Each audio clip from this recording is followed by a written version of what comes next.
Muito boa noite a todos vocês que vêm esta noite para a nossa sétima e última aula do curso de formação para candidatos nas eleições municipais 2020.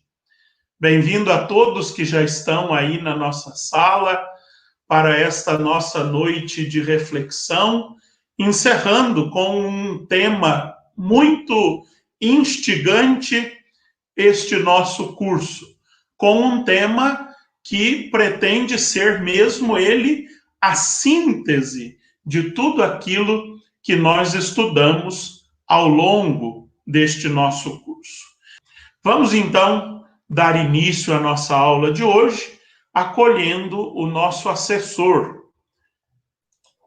O nosso assessor é já conhecido, é o Pedro, o professor Pedro, lá de São Lourenço ou de Três Pontas, importa que ele é da nossa diocese, isso é o mais importante, é prata da casa, né? O Pedro é um leigo, casado, pai de 2 filhos, coordenador diocesano da catequese, acólito, não é candidato a nada, né? Mas é um estudioso, é um leigo dedicado, alguém de uma espiritualidade fecunda, pé no chão, coração no céu, e que vai nos ajudar nesta noite a refletir sobre este tema tão instigante e profundo.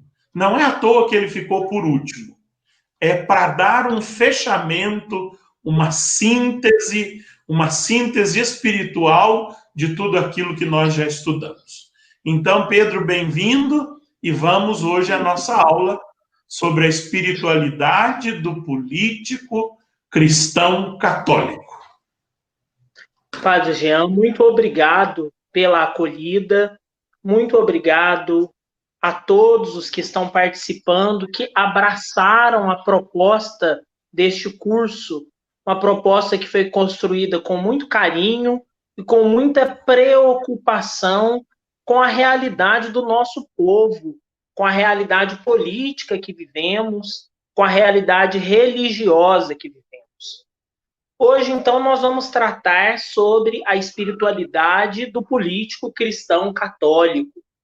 E o nosso encontro de hoje não começou hoje. O nosso encontro de hoje começou na semana passada. Vocês foram recebendo aí da Miriam, né, com o auxílio da Miriam, ao longo da semana, diversos textos bíblicos que quiseram colaborar com a preparação de cada um de nós para este encontro. Os textos que fomos lendo ao longo desta semana, eles são referências para tudo aquilo que nós vamos apresentar na noite de hoje. A cada palavra, a cada reflexão, a cada provocação, você vai se lembrar daquilo que você leu, daquilo que você meditou, daquilo que a palavra de Deus falou ao seu coração. E eu gostaria de começar com uma parábola, ou melhor, começar com uma versão feita a partir de uma das parábolas de Jesus. Um cidadão caminhava pelas estradas da vida em uma das muitas de nossas cidades brasileiras. Ao longo desse caminho, ele foi assaltado e ferido por pessoas e circunstâncias que lhe feriram e lhe roubaram a dignidade. Ali, na estrada, ele foi deixado quase sem vida. Passou por ali um dirigente partidário, em sua escalada para a capital federal, em busca de recursos e emendas. Vendo aquele cidadão, comportou-se como quem vê um invisível e seguiu adiante. Na mesma rota, passou um candidato. Não se sabe se da nova ou da velha política? Vendo aquele cidadão, mas não vendo câmeras ou redes sociais, comportou-se como quem vê um invisível e seguiu adiante. Um político que seguia seu caminho deparou-se também com aquele mesmo cidadão. Viu-o e sentiu compaixão. Dirigiu-lhe a palavra. Tirou-lhe a capa de invisibilidade. Serviu-lhe ele mesmo de apoio, conduzindo-o até onde pudesse dar-lhe mais atenção e cuidar dele. Após passar com ele os momentos mais críticos, confiou-o ao cuidado de outras pessoas, investindo o necessário. Espiritualidade para o político. Por quê? Essa pergunta, que pode estar a povoar a mente de muitos daqueles que se depararam com essa temática, constitui-se um excelente ponto de partida para a nossa reflexão. Em meio à caminhada em um ano eleitoral, por que haveria necessidade de um político cristão católico, agora, a menos de 15 dias da eleição, deter o seu olhar de modo mais acurado à sua espiritualidade?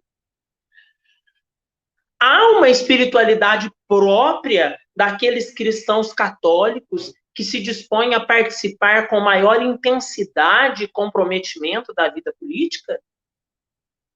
O que é espiritualidade? Não são poucas as definições que podemos encontrar para a expressão espiritualidade. Grande parte delas não se apresenta como uma definição fechada, mas como um panorama, um traço, uma indicação de rumo que venha a indicar o que quer dizer essa expressão. Essa abertura presente nas definições do que é espiritualidade já nos ajudam a compreendê-la. Afinal, gente, espiritualidade vem da expressão espíritus, expressão da língua latina que nos indica sopro, exalação, e ainda do verbo expirare, que designa a ação de respirar, soprar, expirar.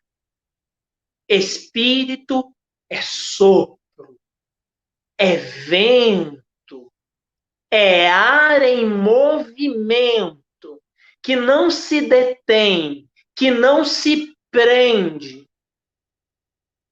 As ciências, a biologia nos ensina que o ser humano é um ser aeróbio, que precisa de ar para viver.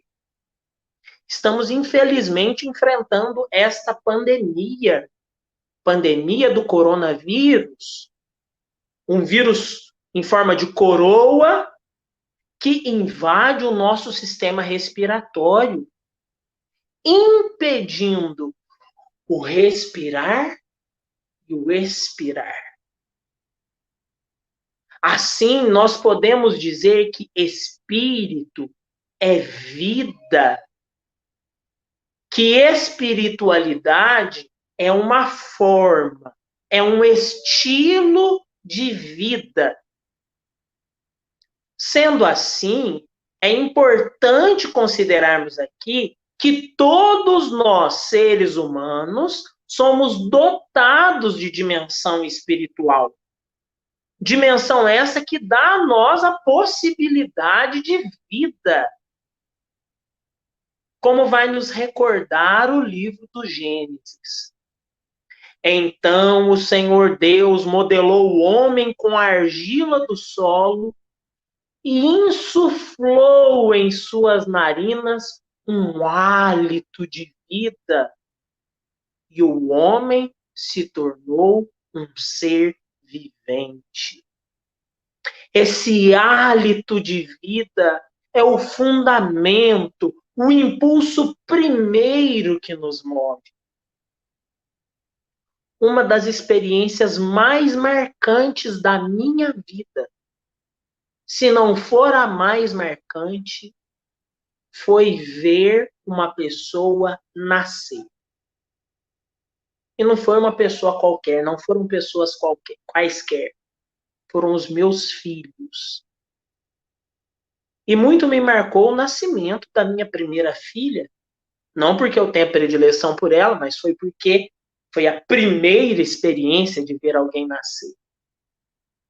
Aquele ser pequeno, parecia tão roxo, uma bolinha, colocada ali nas pernas da minha esposa, próximo do pé, logo que foi tirado da barriga. Eu fiquei assim, gelado. Foram segundos que pareciam uma eternidade. Parecia que estava sem vida. De repente, de fato, como que um sopro. E o choro sai. É vida, é ruar, é sopro, é espírito, é hálito de vida. Manter-se plenamente vivo é cultivar o movimento desse sopro vital. É cultivar a espiritualidade. Sopro não é ar parado. Sopro não é ar contido. Sopro vital é ar em constante movimento. Constante movimento. Mas, se todos nós temos espiritualidade, se todo ser humano é dotado de uma dimensão espiritual, o que distingue a espiritualidade cristã? O que diferencia a espiritualidade cristã das outras formas de espiritualidade? A experiência do encontro pessoal com Jesus Cristo é o que caracteriza, em primeira instância, a vida cristã. Nesse sentido, sempre é válido lembrar o que nos disse Bento XVI na encíclica Deus Caritas Est. Ao início do ser cristão, não há uma decisão ética ou uma grande ideia, mas o encontro com um acontecimento, com uma pessoa que dá à vida um novo horizonte e, desta forma, o rumo decisivo. Que acontecimento é esse? Que pessoa é essa? É Jesus. Esse encontro pessoal com Jesus é um divisor de água na vida do cristão. Assim como foi na vida de Nicodemos, na vida da samaritana, na vida do cego de nascença, na vida de tantos e tantas, de mulheres e de homens de todos os tempos, lugares e culturas. A fé cristã, ela se baseia em um Deus que se inclina, que se despoja, que se esvazia. É a kenosis. Deus que se esvazia para selar o encontro com a humanidade, como nos diz Paulo lá na carta aos Filipenses, no capítulo 2. O mistério da encarnação que celebramos no Natal, Natal que está se aproximando, né? A gente anda pelas ruas, já estamos vendo as vitrines com luzes acendendo, árvores de Natal, uma rena aqui, um festão ali, mas vai muito além de celebrarmos um aniversário, que é simplesmente celebrar mais um ano de um fato histórico. Celebrar a encarnação é celebrarmos a maravilha dessa iniciativa divina de aproximação. Aproximação. Em Jesus, Deus toca a carne humana, não de uma forma momentânea ou simbólica, mas de modo pleno, permanente. Porque a vida de Jesus de Nazaré é um constante inclinar-se, desde a anunciação até o mistério pascal. Quando ele é levado na cruz e na ressurreição, eleva-nos com ele, dando-nos a dignidade de filhas e filhos do Pai. Nessa perspectiva, olhamos para o batismo enquanto celebração da nossa inserção no mistério de Jesus. O batismo sela o compromisso que é proposto por Deus e assumido por nós a partir deste encontro com Jesus. Compromisso para uma vida nova em Cristo. O batizado, preenchido pela graça, se torna um seguidor de Cristo, membro da comunidade igreja, comprometendo-se com a escuta e a vivência do Evangelho, a celebração sacramental da vida e a doação de si na caridade fraterna. Como nós vemos lá no relato de Atos 2:42, falando sobre os primeiros cristãos. Ouviam a doutrina dos apóstolos, partiam o pão, eram solícitos na caridade. Desse modo, nós podemos afirmar, então, que uma espiritualidade cristã é uma espiritualidade marcada pelo encontro e pelo seguimento de Jesus. Uma espiritualidade, ela pode se chamar cristã, vai nos dizer aqui os autores de um trabalho, de um livro sobre a espiritualidade cristã para leigos. Uma espiritualidade pode chamar-se cristã quando existe um relacionamento pessoal com Deus, através de Jesus Cristo, em face do Evangelho, com recurso explícito à oração e aos sacramentos, tendo como fonte de sua ética o amor ao próximo. Relacionar-se com Deus através de Jesus, pautando-se pelo Evangelho, alimentando-se da oração e dos sacramentos e tendo como perspectiva ética o amor ao próximo. Se nós olharmos para a tradição cristã, ela está repleta de testemunhos luminosos de homens e de mulheres que cultivaram uma profunda espiritualidade. Nós podemos encontrar na tradição cristã consagrados mestres e mestras da vida espiritual, como Santa Catarina de Sena, São João da Cruz, Santa Teresa de Jesus, Santo Inácio de Loyola, Santa Teresinha do Menino Jesus, tantos outros são recordados como verdadeiros místicos, como ícones da vida no Espírito. Karl Rahner, um dos mais importantes teólogos do século XX, afirmou que o cristianismo do século XXI será místico ou desaparecerá. Mas, ao se referir à mística como um paradigma, uma referência para a vivência do cristianismo no século XXI, no nosso século, Rahner não estava se referindo apenas a experiências extraordinárias, tais como êxtases, levitações, bilocações, nem tampouco a experiências espiritualistas de negação ou de distanciamento da realidade que se vive. A mística cristã é uma experiência profunda que o ser humano faz em sua abertura ao sagrado.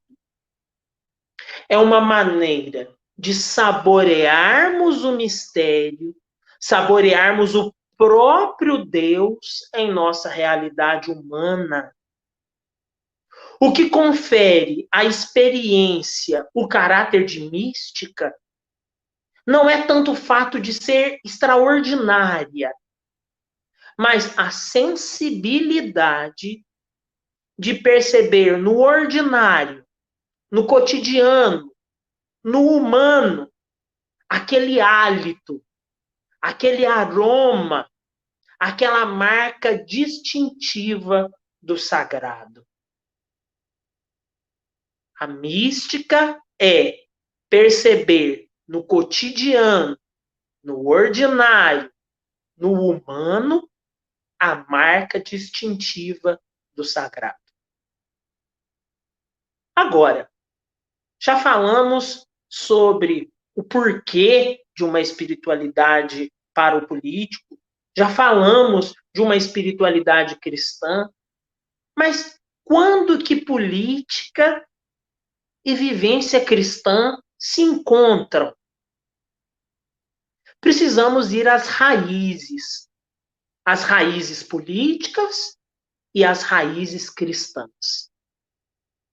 O pensador Aristóteles, um dos expoentes da filosofia grega, já afirmava lá no século IV a.C. que o homem é um animal político. Com essa afirmação, ele quis expressar que o homem é um ser de natureza social. O homem tem um caráter relacional, de abertura ao outro. A experiência democrática vivida nas assembleias da polis grega de Atenas entrou para a história como expressão do ideal político de cidadania e de participação. Embora nós saibamos que a democracia grega tinha as suas limitações. Não era aberta a todos, deixava muita gente de fora. A fé cristã, com seus contornos próprios, também afirma esse caráter político do ser humano. Se nós vamos lá ao compêndio Doutrina Social da Igreja, nós vamos encontrar no número 384. Para o ser humano, para o homem, criatura social e política, a vida social não é algo acrescentado ao homem, mas uma dimensão essencial e incancelável. O homem é um ser social. Mas se nós fizermos uma leitura superficial da história, nós poderíamos interpretar que cristianismo e política se encontraram apenas em momentos de união entre Estado e Igreja, tal qual foi a cristandade.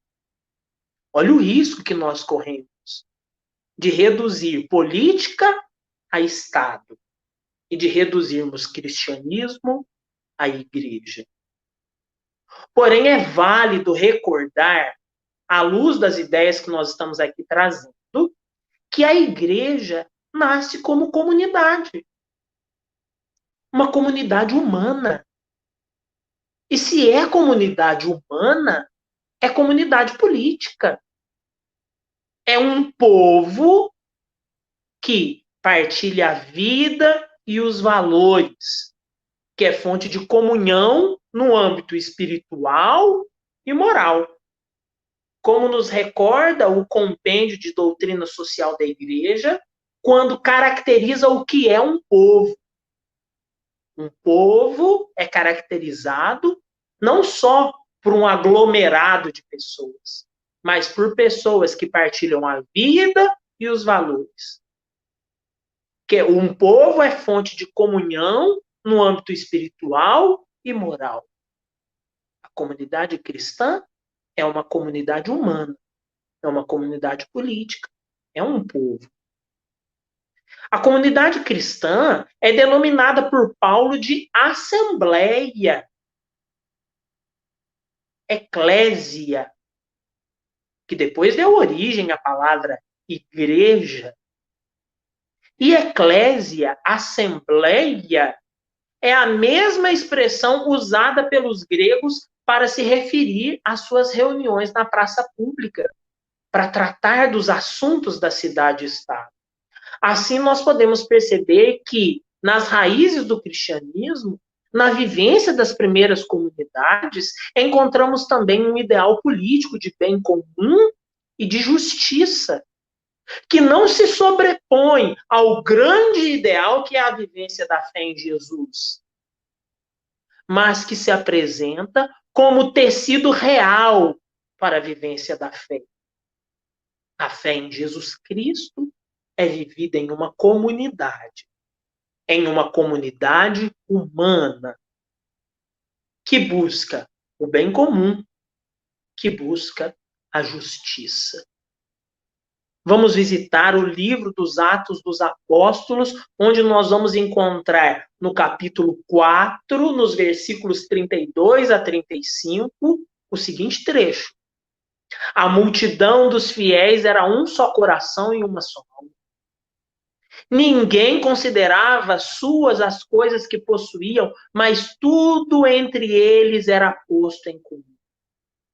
Com grande poder, os apóstolos davam testemunho da ressurreição do Senhor Jesus. E sobre todos eles multiplicava-se a graça de Deus. Entre eles, ninguém passava necessidade, pois aqueles que possuíam terras ou casas as vendiam, traziam o dinheiro e o depositavam aos pés dos apóstolos.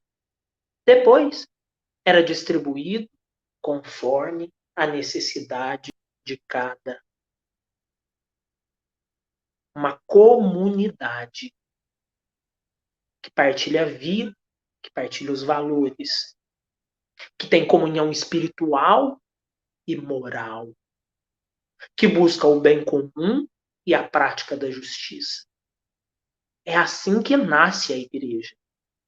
É assim que nasce a experiência da vivência do Evangelho de Jesus.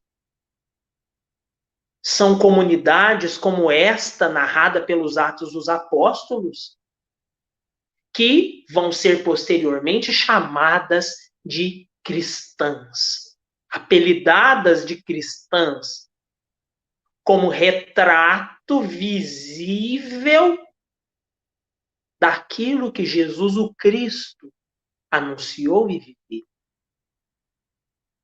Então, feito esse percurso, nós percebemos que não se pode afirmar a existência de duas igrejas.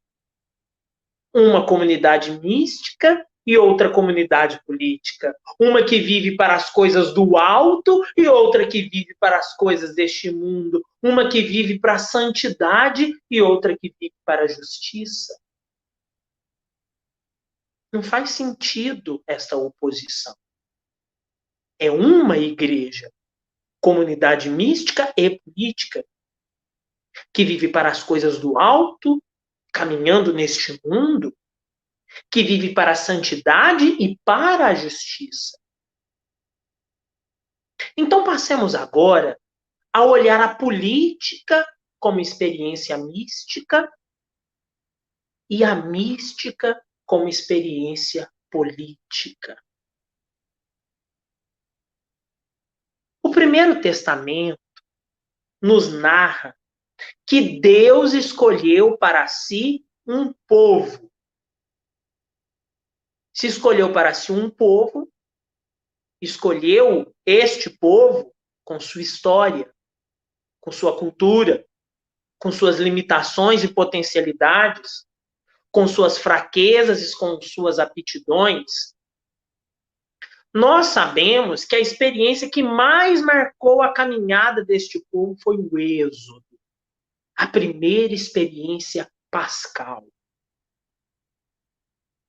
Essa experiência libertadora se torna uma referência fundamental para o povo de Deus em todos os momentos. Não são poucas vezes que os escritores sagrados usam a expressão: lembra-te que foste escravo no Egito e que o Senhor teu Deus te fez sair de lá com mão forte e braço estendido.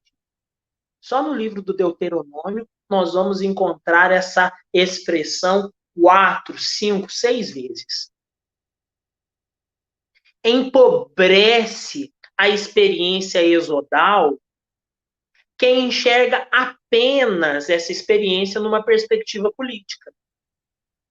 assemelhando-a a uma revolução que seria possível de ser realizada com mão humana, sem a graça do Deus libertador. Enxergando uma liderança em Moisés, que tem este poder de libertação apenas nele, homem. Por outro lado, também limita essa experiência aquele que vê no Êxodo apenas um espetáculo miraculoso, desligado do horizonte da vida daqueles povos, no qual todos agem passivamente, como se fossem atores, fazendo dessa experiência um arremedo de libertação. Não podemos esquecer que o Senhor disse a Moisés: vi a opressão do meu povo no Egito, ouvi suas queixas contra os opressores, prestei atenção aos seus sofrimentos e desci para livrá-los dos egípcios, para tirá-los desta terra e levá-los para uma terra fértil e espaçosa, terra que emana leite e mel. Estamos diante, pois, de uma experiência mística e política. Experiência na qual a ação de Deus é percebida na história do seu povo. Encontramos aí uma experiência para a vivência dessa mística. Ver, ouvir, prestar atenção, descer até aquele que carece. Você,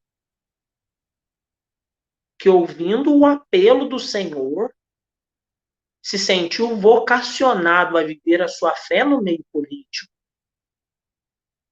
O Êxodo é uma referência. Como agir? Ver, ouvir, prestar atenção, descer até aquele que carece. Não que sejamos superiores, mas poder é possibilidade. Quem pleiteia um poder, pleiteia ter possibilidades de. Jesus, apresentado pela comunidade de Mateus como um novo Moisés, vem celebrar uma nova Páscoa, a aliança definitiva. Por isso, como a gente já destacou, ele faz o mesmo movimento. Mas podemos dizer aqui uso de liberdade de interpretação para dizer que talvez ele faça esse movimento em ordem inversa, para deixar mais claro ainda a iniciativa divina de caminhar junto com o povo. Se lá nós vimos ver, ouvir, prestar atenção, descer até aquele que carece, Jesus desce para, caminhando conosco, ver, ouvir, prestar atenção, sentir na pele as necessidades do homem. A mística do segmento de Jesus é, portanto, como vai dizer o teólogo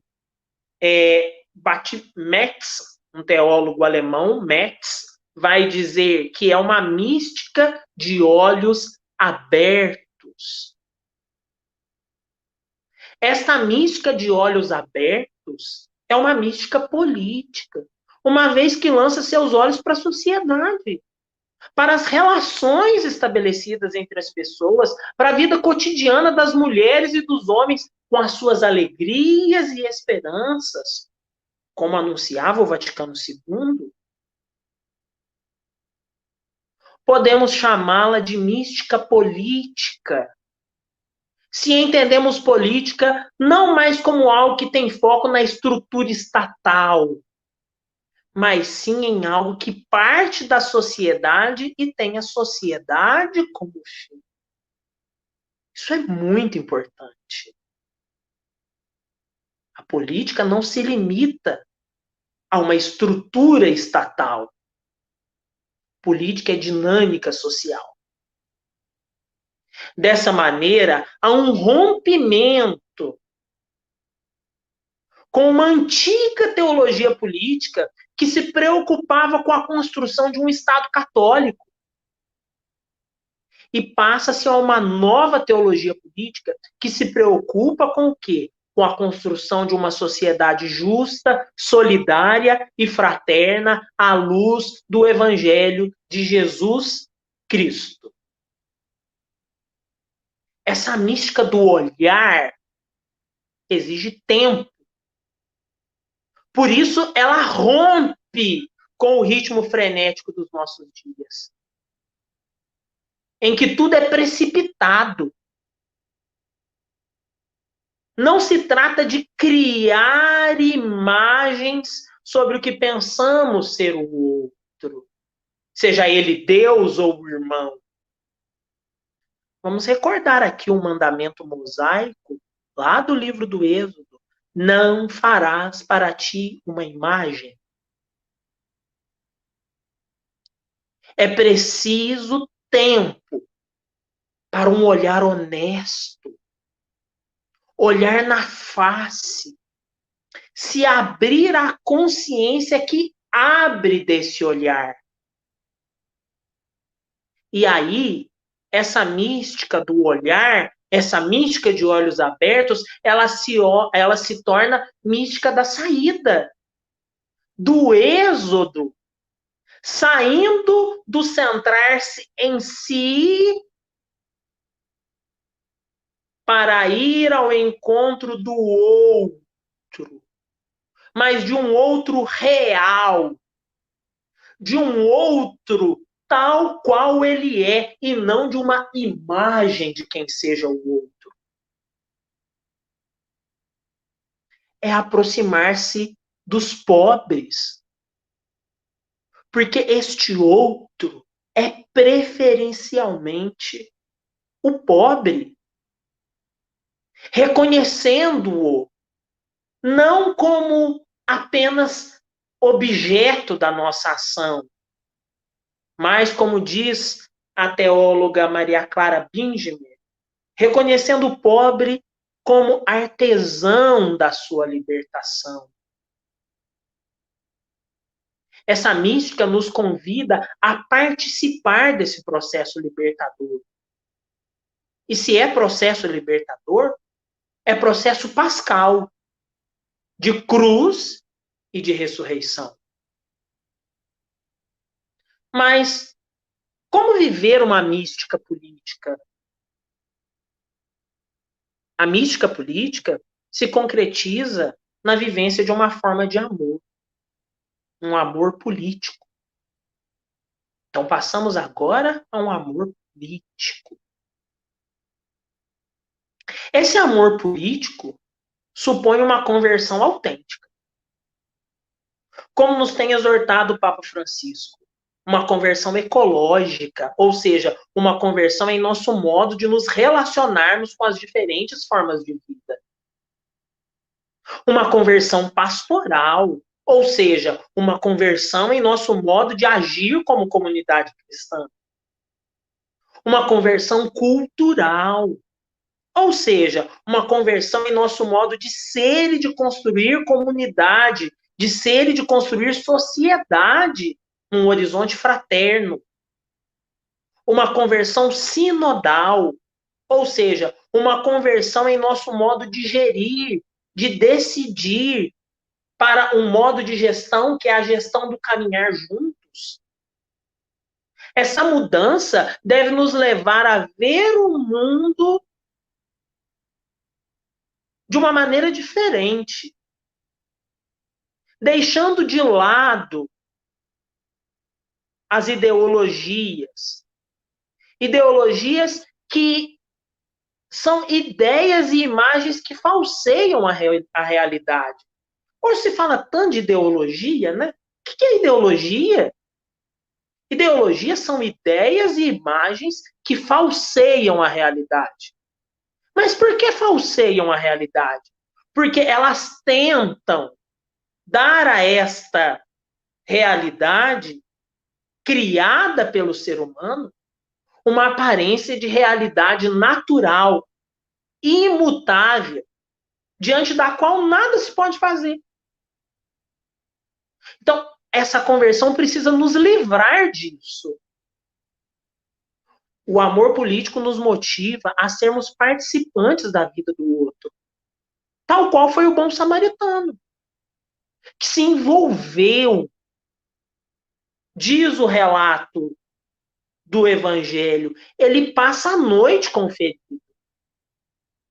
No momento crítico, ou seja, no momento em que se vai decidir, naquela janela em que se decide, digamos assim, se vai viver ou se vai morrer, o bom samaritano estava ali, com o ferido.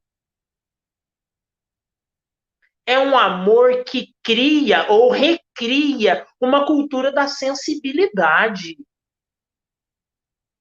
que nos permite reconhecer a paixão de Cristo na história do sofrimento. Afinal, na dinâmica do amor político, a autoridade é exercida por aquele que sofre. São eles a nossa referência ética, a nossa referência para o agir. E aí pode aparecer alguém que pergunte, ué, mas por que nós estamos olhando na referência, na perspectiva do pobre? Não poderíamos nós olharmos na perspectiva do rico?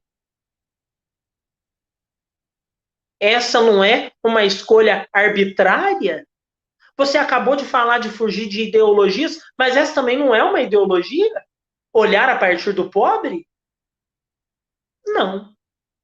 Não, não é uma ideologia.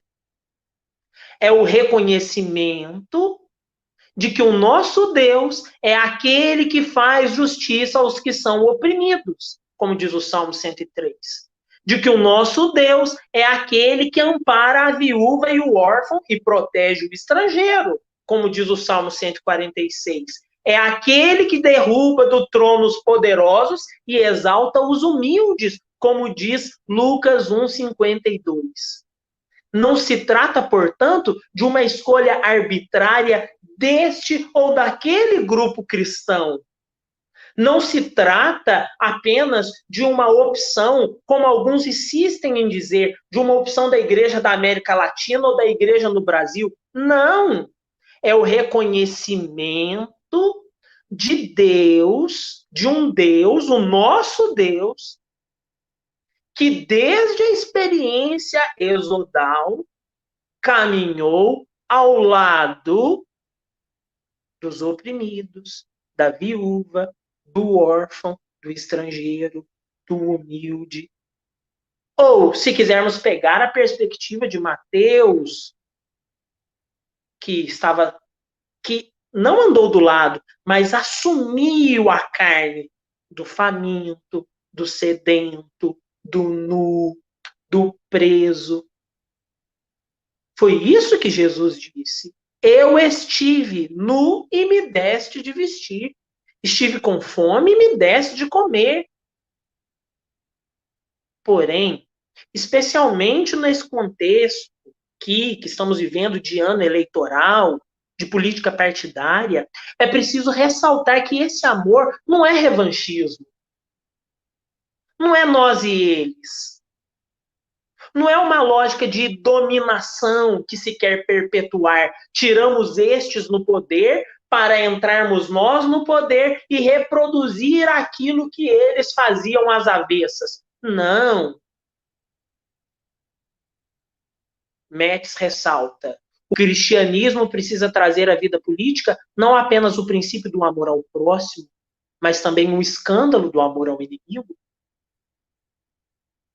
Por isso, o amor político não é um amor de partido ou de bancada, que se deixa levar pela violência das reações e das relações. O amor político é a mais alta expressão da caridade evangélica, como nos recordaram Pio XI e Paulo VI, marcada por todas aquelas características narradas em verso pelo apóstolo Paulo à comunidade de Corinto. O amor é, o amor não é.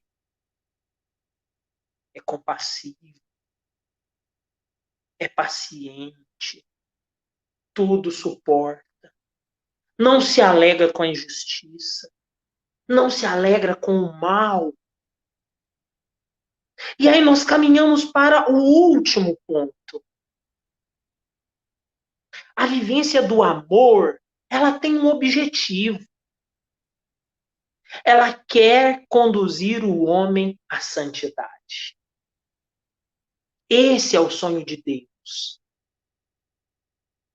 Como nos recorda o Papa Francisco, citando a Lumen Gentium, todos os fiéis, seja qual for sua condição ou estado, são chamados pelo Senhor à perfeição do Pai, cada um por seu caminho.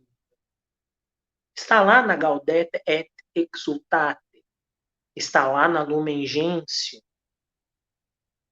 E na Gaudete et Exsultate, o Papa Francisco continua: todos somos chamados a ser santos, vivendo com amor e oferecendo o próprio testemunho nas ocupações de cada dia. Olha a mística de olhos abertos. Nas ocupações de cada dia, onde cada um se encontra.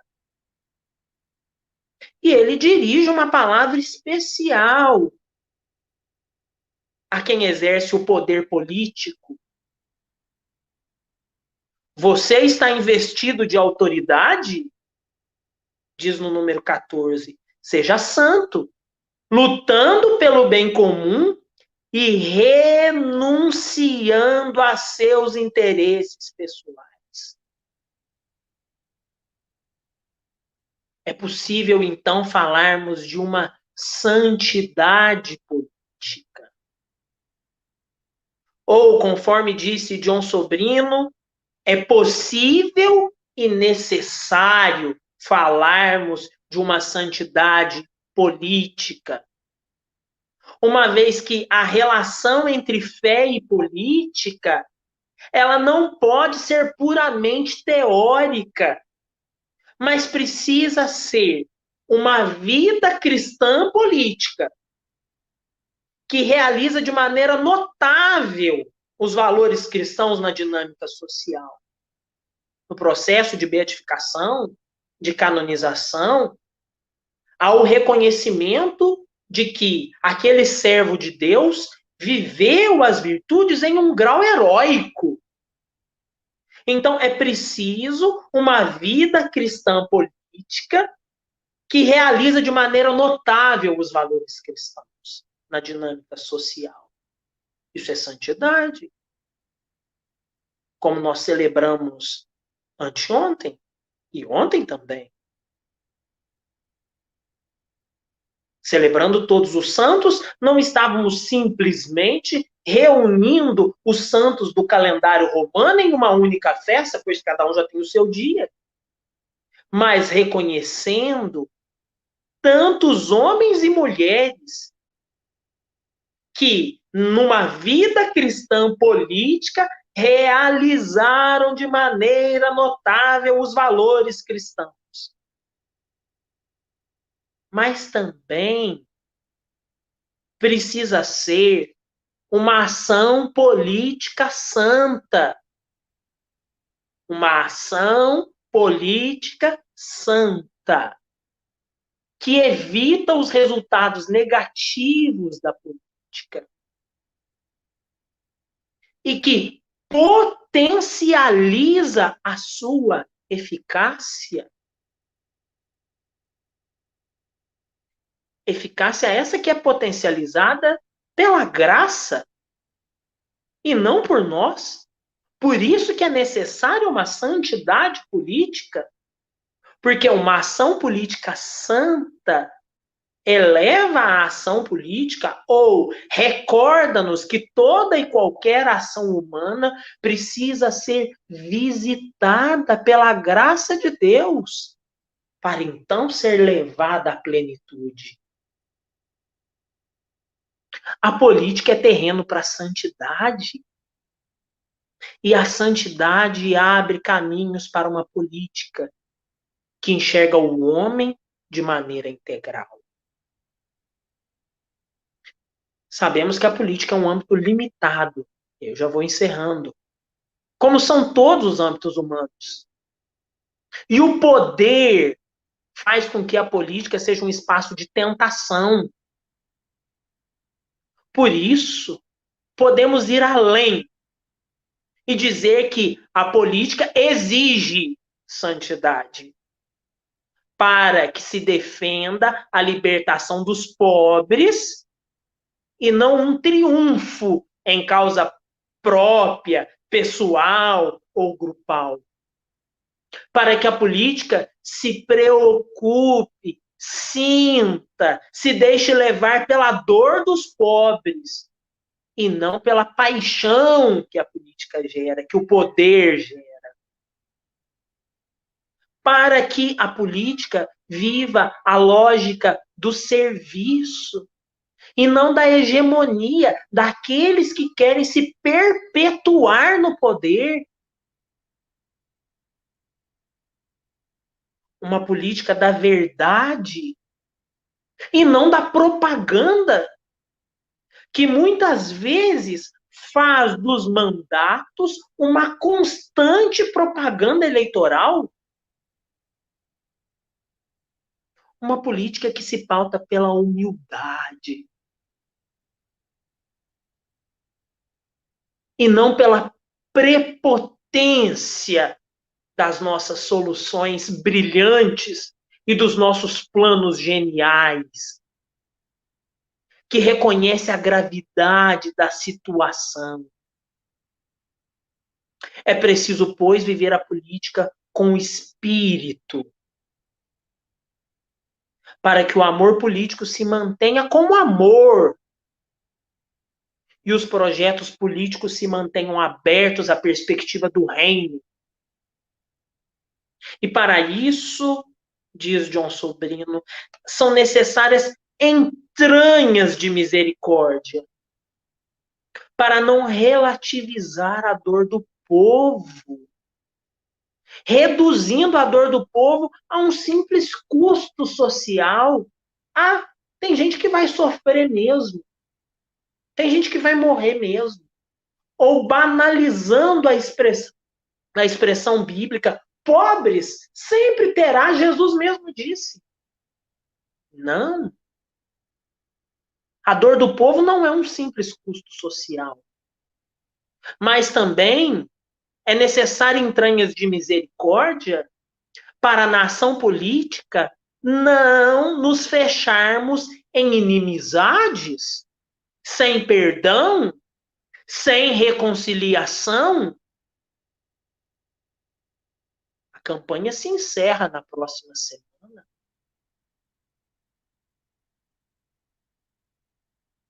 Depois haverá um tempo de perdão e reconciliação. Manter a santidade política é um dom de Deus. E como dom deve ser pedido e agradecido. Um bom mandato não é vivido por mérito próprio.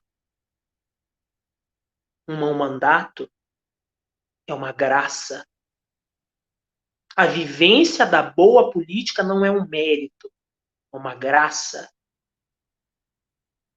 Diz o Papa Francisco, a boa política procura caminhos de construção de comunidades nos diferentes níveis da vida social, a fim de reequilibrar e reordenar a globalização para evitar seus efeitos desagregadores. A boa política reequilibra, reordena, agrega e não dispersa.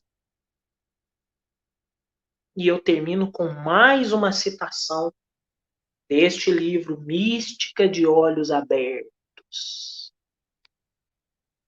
A espiritualidade cristã é uma espiritualidade basicamente política. E a mística cristã é uma mística política.